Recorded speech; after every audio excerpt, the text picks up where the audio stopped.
It's called Immigrants and Immigration Policies. I decided to do this module because I feel like I understand this module the most, in the sense that I've experienced it. Like the people around me, I've experienced what it's like and seen what people go through. I'm Mexican and I'm Colombian, and I have, family that are illegal immigrants. So I have seen it firsthand, and I've seen the repercussions of what happens when like they get deported, or the struggles and the fear that they go through because of the fact that they're immigrants. So I want to talk about DACA. DACA, it was created by President Barack Obama in 2012. He signed an executive order for the Deferred Action for Childhood Arrivals DACA program. The order is designed to temporarily protect undocumented immigrants who come to the U.S. before age 16 from being deported. Those eligible for DACA could apply for work permits and renew every 2 years, but the program does not provide a pathway to citizenship. It was considered a temporary measure until Congress could pass more through immigration legislation. So I believe this is a risk factor. I feel like it could be a risk factor and a protective factor. A protective factor in the sense that it gave them a sense of freedom, in the sense of like they're able to go to school if they like, the certain universities.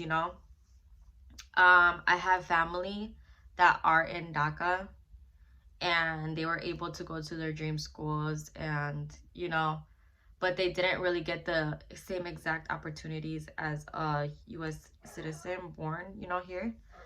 um I think it's a risk factor because this is also very temporary. It keeps saying it's a considered temporary measure.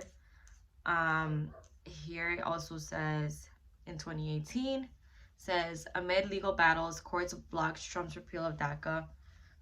Renewals are allowed to continue, but new applications are not accepted. A 3-day government shutdown ensures over failed DACA negotiations. More lawsuits and legal cases continue throughout the year. Trump asked the Supreme Court to rule on the matter. So pretty much Trump wanted to get rid of DACA. He didn't want, this puts so much fear, and it's such a risk that many teenagers, especially the fact that they were born, like they weren't born here, but they had lived their all of their life here, so they don't know nothing but here, like the US. So which is very messed up. And then because of this, it says the fight over DACA resulted in a 35-day government shutdown, the longest in US history. Trump tried to make a deal, $5.7 million for a border wall in exchange for temporary protection for dreamers. Democrats said no, and the government eventually reopened with no DACA action. The Supreme Court agrees to hear DACA cases. So just Trump is just fighting to get rid of this. He's continuously like saying like this and that, like I want to get rid of everything.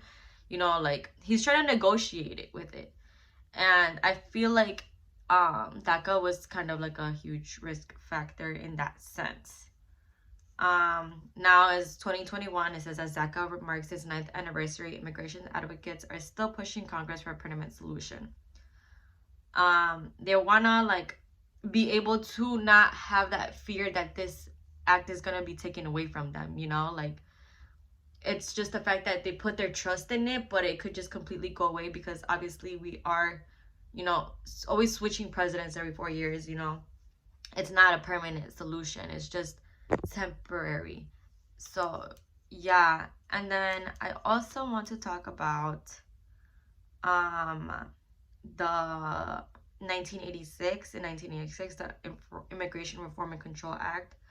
It says provides for a 50% increase in border patrol staffing and imposes sanctions on employers who knowingly hire or recruit unauthorized immigrants. The law also creates 2 legalization programs. One allows unauthorized aliens who have lived in the United States since 1982 to regularize their status. The other permits people who have worked for at least 90 days in certain agricultural jobs to apply for permanent residence status. Under these programs, roughly 2.7 million who were then illegally residing in the United States eventually became lawful permanent citizens. So I feel like this was a huge, at the time, it was a huge protective factor. in the sense that this act allowed them to become lawful permanent residents. They were able to feel free and not have that fear of being deported consistently. Like, it's just the fear of, they just live in fear continue, like, all the time, you know, like, oh, what if I get stopped by the police when I'm, you know, driving, and like, you know, you just get deported, you know. And like, this brings me on to my next point. So we talked about how families in my breakout room, we talked about how families were being separated, like in the border, you know, when they get deported. It's just like really messed up in the sense that a person can be living here their whole entire life, and they just get taken away, like, you know, completely from everything they've ever known, and just get taken away, and like their family has to suffer, so has to suffer for the fact that they weren't born here in the United States. Like, I've known a couple people who have gone through that. They literally went to jail for years because they were not a U.S. citizen, but they had been born, like they were born, they had been born over there, but they had spent their whole entire life over here. They knew, all they knew was America, you know. They didn't know Mexico at all. Like, they just didn't know anything, and their family had to take all of the repercussions of it. You know, this person was the provider. They were the one making the money, the one giving them food at the table, you know. And then they just get taken away completely. And this happens, like, like I've known so many stories that are like this, and it's such a sad thing to know that you could just get taken away so quickly just for the fact of that. And I just think it's really, really unfair. I think it's just the fact that I feel like Biden has to do more. I don't feel like he has done anything much when it comes to that. We also talked about, it says a question that we had before. It says, ask yourself if this is what families who went through separation need. Does this protect them from further harm? So I just think it's just harmful for them to like be taken away. Like, there's nothing that they could do.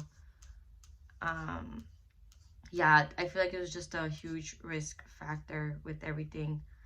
But yeah, I really liked this class. I really wanted to talk about this point because I could relate to it a lot. And I want to say thank you for your time. Thank you for watching my video, and I hope you have a good winter break.